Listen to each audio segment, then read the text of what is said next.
Salut Johan, on est ravi de te voir ici à Paris dans un environnement qui n'est pas forcément le tien habituel. Tu es plutôt habitué des circuits. Qu'est-ce que tu es venu présenter ou faire avec Shark ce soir? Eh bien, ce soir c'est plutôt agréable on va dire en période d'hiver où on commence à être en off, profiter d'une soirée parisienne où je pense pas qu'il y ait de nouvelles présentations de produits avec Shark, mais simplement des clients très importants, quelques journalistes et Sylvain Quintoli et moi, là, deux pilotes français assez importants pour la marque, pour un peu raconter notre histoire avec Shark et rappeler un peu tout leur investissement sur ces dernières années, beaucoup sur la sécurité parce qu'il y a eu d'énormes évolutions au niveau normes homologation que eux ont pu suivre. D'autres marques ont pris un peu de retard là-dessus et ça reste une fierté de Shark, donc je pense que c'est important pour eux pour conclure l'année 2021 de rappeler leur effort là-dessus pour être à jour. Tu parles des évolutions nécessairement, tu te souviens de ton premier Shark, tu as débuté en compétition avec, est-ce que tu peux nous en dire un peu plus et qu'est-ce qui a évolué par rapport à ton tout dernier modèle?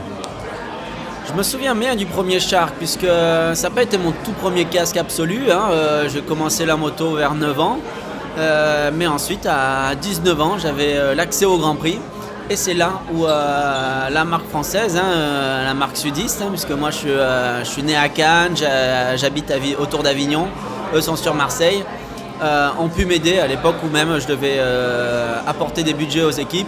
C'était bien de pouvoir... Shark m'a aidé dans cette quête de budget et m'a aussi protégé la tête finalement maintenant depuis 13 ou 14 ans. Et ouais, je me souviens bien du premier casque, j'ai plus les références en tête. RSR peut-être ça devait être. Et ouais, il y a déjà eu une première évolution en confort en fait. Parce que souvent les anciens casques ils faisaient mal en haut de la tête. Et depuis 2011, il y a eu au niveau intérieur un gros confort là-dessus. Et ce confort est resté très stable là, depuis maintenant 10 ans. Et les dernières grosses évolutions, ça a été en aéro. Parce qu'après, en tant que pilote, les évolutions sur l'homologation, on la sent pas trop. Ou alors ça serait qu'en cas de grosse chute, mais on ne peut jamais analyser si, quand on a chuté, si c'est l'homologation ou pas qui nous a sauvés, sans doute. Mais c'est pas notre rôle presque. On peut seulement tester, mais sans trop juger. Mais clairement, oui, au niveau aéro, et c'est quasiment eux là, sur les dernières années, qui ont un gros aileron qui a fait réfléchir pas mal d'usines moto, de marques moto, tellement ça travaille sur l'aéro pour gagner en vitesse, ça leur a fait gratter la tête. Alors tu le disais, la saison, enfin l'intersaison, ça permet de faire des choses un peu différentes. On sait que tu as participé au lancement de la dernière Panigale V4 de Ducati. Qu'est-ce que tu en as pensé? Parce que tu connais ces modèles de série, vous roulez de temps en temps, pandémie oblige, vous vous entraînez sur ce type de moto-là. Qu'est-ce que tu as pensé de la dernière Ducati? Un vrai plaisir, la V4S, donc c'est un 1100, un moteur très coupleux, c'est le moteur qui se rapproche le plus du moteur de la Ducati sur de la MotoGP au niveau du couple. Et donc là-dessus, beaucoup de similitudes au modèle précédent. Mais ils ont fait le petit step en avant Ducati pour la rendre encore plus performante sur piste. Parce qu'en fait c'est tellement déjà un démon qu'on a du mal à imaginer utiliser sur route. Eh bien ils ont insisté dans cette direction-là en se disant le client qui aura la capacité d'acheter ce genre de moto, pour l'exploiter il ira sur la piste. Donc on favorise la moto pour qu'elle soit encore meilleure sur la piste et même ça poussera nos pilotes à l'utiliser davantage. Et en effet, c'est pas vraiment à cause du Covid qu'on utilise les motos de route sur piste. C'est parce qu'on ne peut pas rouler souvent sur une moto GP, ça coûte trop cher pour les teams. Et il y a pour le règlement, pour équilibrer tout le monde, les essais sont restreints. Mais on a la chance, nous, pilotes Ducati, d'avoir une Panigale très performante d'origine. Donc il n'y a pas besoin de trop modifier de choses pour pouvoir rouler dans de bonnes conditions. Et même si on ne poussera jamais la moto comme une moto GP, on a au moins le cerveau qui fonctionne à plus de 250 km/h, voire même 300. Et ça aide beaucoup. Donc là, l'essai avec les journalistes était plutôt sympa. Et je vais en demander une pour l'an prochain parce que voilà, les petites étapes qu'ils ont faites sont intéressantes. Et même finalement, d'année en année, l'électronique progresse. Parce qu'on progresse tellement en MotoGP qu'ils ont presque plus qu'à faire un copier-coller, on va dire, des courbes. Et ça devient vraiment intéressant. Et on va parler aussi un petit peu de la Desmo, la GP22 que tu as pu tester juste avant en fait. Quelles sont les évolutions? Est-ce que tu penses que ça peut t'apporter le petit plus qui te manque encore pour remporter une victoire, pour viser le titre, surtout sur l'ensemble d'une saison? J'espère, ouais. Une moto qui marchait très bien, il n'y a pas eu de grands changements. On a essayé un nouveau moteur, mais sur une piste comme Gérès qui est plutôt courte, c'est pas facile de sentir un vrai changement de moteur ou beaucoup plus de puissance. On a essayé de l'aéro qui a été validé par pas mal de pilotes. Et ensuite, encore 2-3 trucs et une modif qui m'a bien plu. Donc on sait qu'on pourra continuer dans cette direction-là en 2022. Mais le cap de la victoire, je sais qu'il est encore plus à travailler sur l'homme que sur la machine parce qu'on a une machine gagnante. Je dis on parce que je compte vraiment chaque pilote Ducati.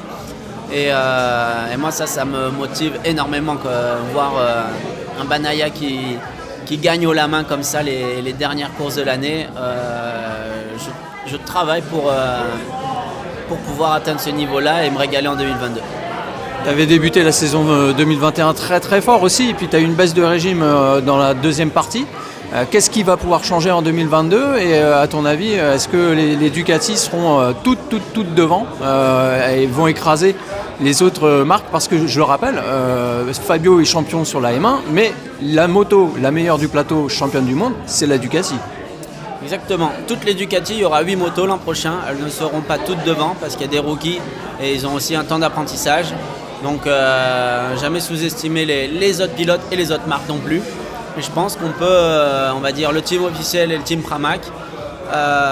Et même le VR46 avec, il y a un potentiel de faire de bonnes choses. Après il y a Bastianini qui lui est chez Gresini, mais vu ce qu'il a fait, il sera aidé très fortement par Ducati pour performer. Ducati a au moins 5 pilotes prétendant au podium. Et ça peut embêter pas mal d'adversaires. Et clairement, j'avais attaqué très fort la saison 2021, petite baisse de régime, j'ai pu remonter la pente en fin d'année. Et c'est là qu'on se rend compte qu'une saison MotoGP, c'est long.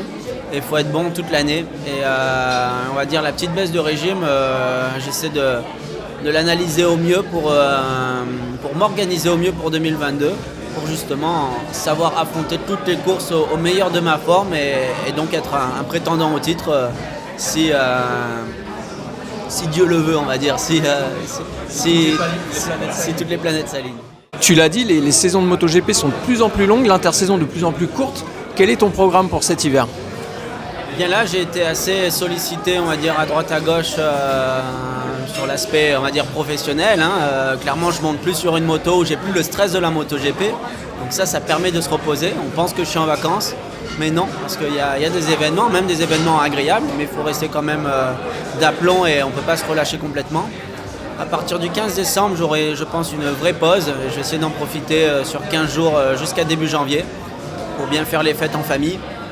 Et à partir de janvier, reprise dans l'entraînement physique, entraînement moto, ça sera un peu de tout terrain. Et peut-être du super motard si les conditions sont assez bonnes. Je ne sais pas si j'aurai le temps de monter sur la Panigale. Il y aura une semaine à faire en Autriche, au centre Performance Red Bull.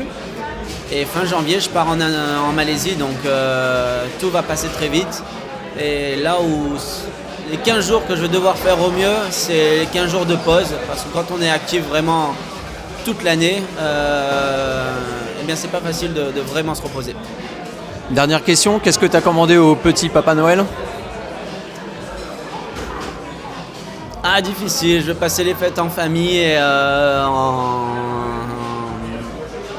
j'ai plusieurs changements actuellement à faire à la maison et j'ai même pas mis le sapin. Donc ce que je peux souhaiter, c'est de la paix et du bonheur. Merci beaucoup et à bientôt.